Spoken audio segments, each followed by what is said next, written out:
چرا حقیقت رو نمیگویی؟ عالی جناب من دزد نیستم، به خدایان سوگند من دزدی نکردم. من میتوانم دزد را معلوم کنم. نه پسر جان، کارتون نیست. به شما اطمینان میدم. مگر شما نمیخواهید که دزد پیدا شود؟ چرا؟ تو چگونه میخوایی دزد را پیدا کنی؟ از پدرم آموختم. او در قضاوت بسیار توانا بود.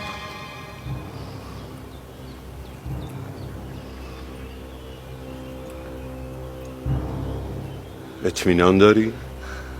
آری جناب آبیفر، می توانید امتحان کنید. بسیار.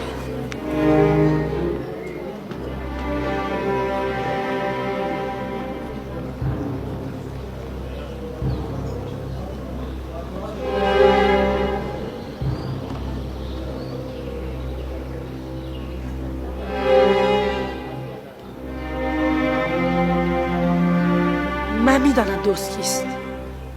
بهتر است اقرار کرده و جرم خود را سنگین‌تر نکند. اصلا روزی که جواهرات غصب گم شد نوبت نگهبانی من نبود. من بیگناهم. من دزدی نکردم، شاهدی ندارم، اما خودم دیدم که نیلوفر از اتاق جواهرات بیرون می آمد. من بیگناه را میشناسم. هیچ بیمی به خود راه ندهد. گناهکار را هم میشناسم. به زودی همه او را خواهند شناخت.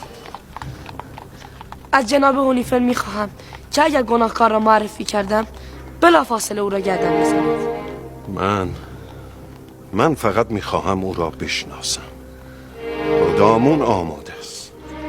به او مهلت نخواهم داد. فقط او را معرفی کنید. جناب رودامون، این دو کنار این باغچه زانو بزنند.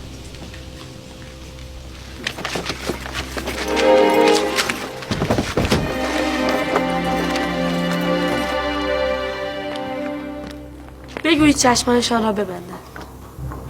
دستمال بیار.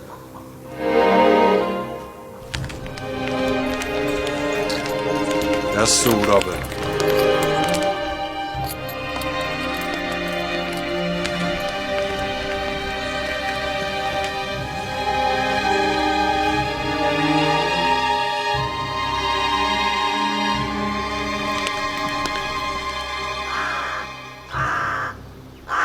یک بار دیگر به دزد فرصت می‌دهیم. اگر خود را معرفی کند بخشیده می‌شود، اما اگر ما او را شناسایی کنیم همینجا جناب رودامون او را گردن خواهد زد.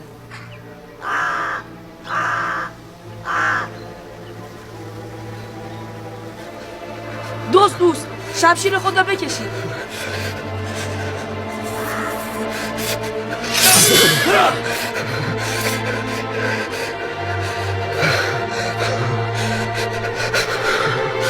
دوست گردن او را بزنید.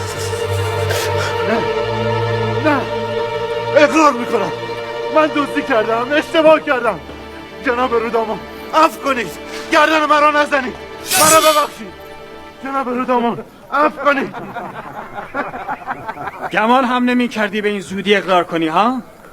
آفرین میزارسی، آفرین. ببریدش.